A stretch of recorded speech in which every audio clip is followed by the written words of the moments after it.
Welcome to Nasdaq TradeTalks. I'm Jill Malandrino, global markets reporter at Nasdaq.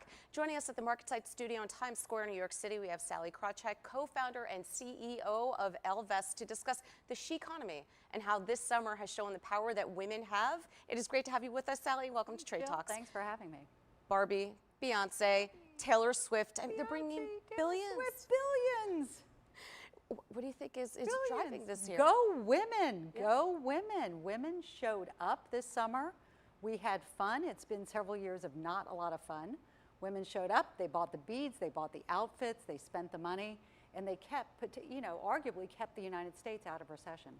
Yeah, I mean, what did Taylor Swift's concert bring in? Almost $4 billion to the national? All kinds of numbers, and then Beyonce's concert is being credited or being criticized for causing inflation in Sweden. You know, these are the Barbie movie is the #1 movie by Warner Brothers. I mean, these are really big deals, and they've all come, one, from taking women seriously with feminist messages, and two, women really stepping into their economic power. And, you know, there was sort of an attempt, you know, Barbie, that movie's too, you know, not good for men, whatever. And women were like, yeah, you can make fun of us all you want. You know, we are going to show up in size. Right. I mean, regardless of the messaging, sometimes people just want escapism, which I believe Barbie is about, and you know, have a great night out at Taylor Swift or Beyonce with their girlfriends. But I think the biggest point is women are able to exercise those financial and economic decisions. And as you know, it's not cheap to go see concerts these days. No, but look, these are great choices though, right? You spend a little more, you spend a little less there. But you know, for years we've talked about empowering women.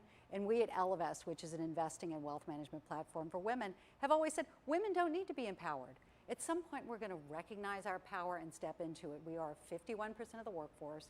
We direct 80% of consumer spending, and we have trillions of dollars of investable assets. When we decide to move, we can really shake things up.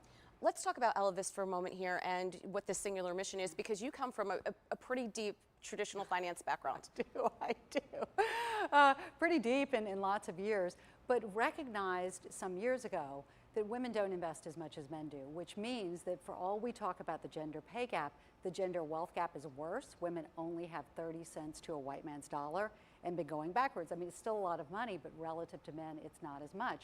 And as we love to say at Ellevest, nothing bad happens when women have more money. As we've seen this summer, the economy grows, families are better off, societies are fairer, communities are stronger, nonprofits are better off, and women just simply haven't invested as much as men have.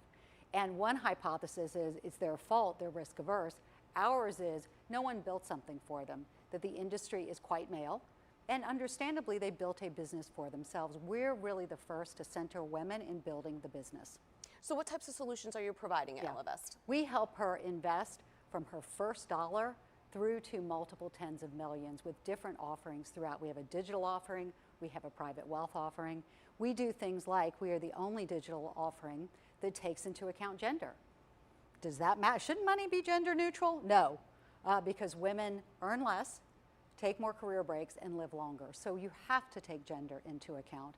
And then on our private wealth side, we're finding real demand for impact offerings, particular gender lens offerings, often in the private markets where we're investing in, the 60-40 investment portfolio, but women-run venture funds, femtech funds, workforce housing, community development, things like that that are really not only designed to give a financial return, but to give an impact return and make our world a better place. Are you seeing any improvement in some of the data points that you had mentioned, whether it's gender pay gap? Are there any improvements that we're seeing?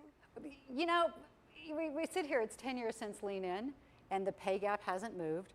The wealth gap has gone backwards. The percent of venture funding women get is stuck at 2 to 3%.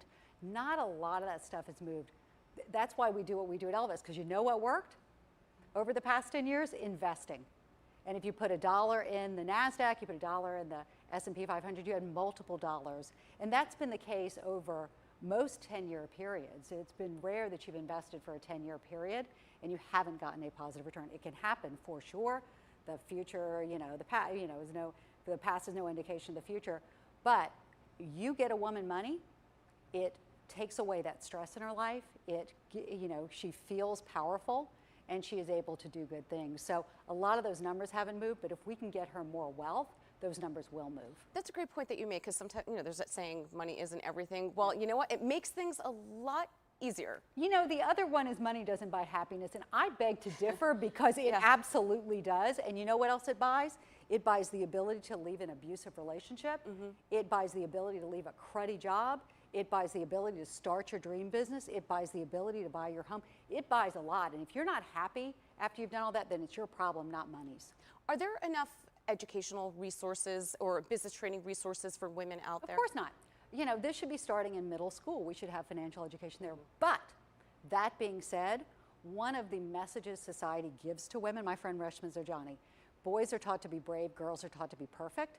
And so what we often default to with women in investing is, well, they need more financial education.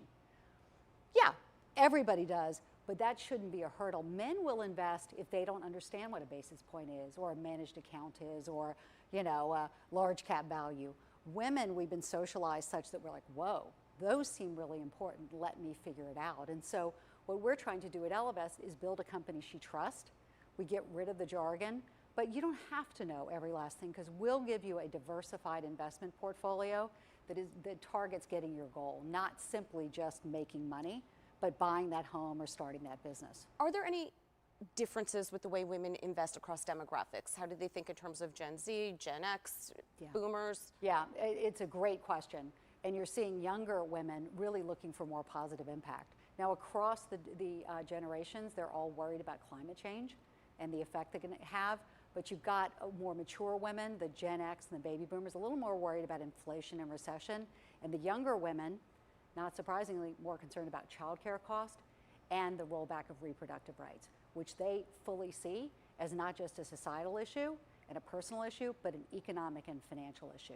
So they do have somewhat different worries according to our Ellevest research. Right, I mean, we saw it firsthand during the pandemic, who had to step down first when it came to working, whether it was taking care of children or multi-generational households or caring for aging parents. Well, Jessica Calarco, who's a sociologist, I've stolen this from her. She said what we learned in the pandemic is other countries have social safety nets and the US has women.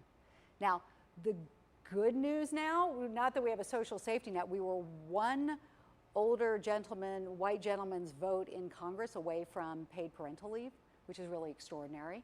The good news now is that women are coming back to the workforce in droves and they're returning. The bad news is we still don't have that safety net for them for the next time something goes wrong. All right, Sallie, appreciate the insight. Thanks for joining us on Trade Talks. And thanks for joining me. I'm Jill Malandrino, Global Markets Reporter at Nasdaq.